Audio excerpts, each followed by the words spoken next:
ஆத்தூரில் காவல்துறை சார்பில் சாலை பாதுகாப்பு விழிப்புணர்வு மாரத்தான் ஓட்டம். ஆண்கள் பெண்கள் என 500க்கும் மேற்பட்டோர் பங்கேற்பு. சேலம் மாவட்டம் ஆத்தூர் காவல்துறை சார்பில் சாலை பாதுகாப்பு விழிப்புணர்வு மாரத்தான் ஓட்டம் நடைபெற்றது.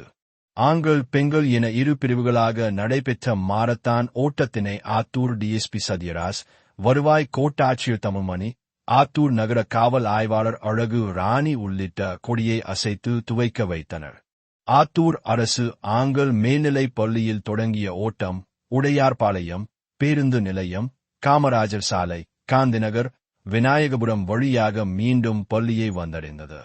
ஆண்கள் பிரிவில் சீனிவாசன், ராதாகிருஷ்ணன், கேசவராஜ் ஆகிய 3 பேர் முதல் 3 இடங்களை பிடித்தனர். பெண்கள் பிரிவில் திவ்யா, காவ்யா, ஸ்ரீ, பிரகதீஷா ஆகியோர் முதல் 3 இடங்களை பிடித்தனர்.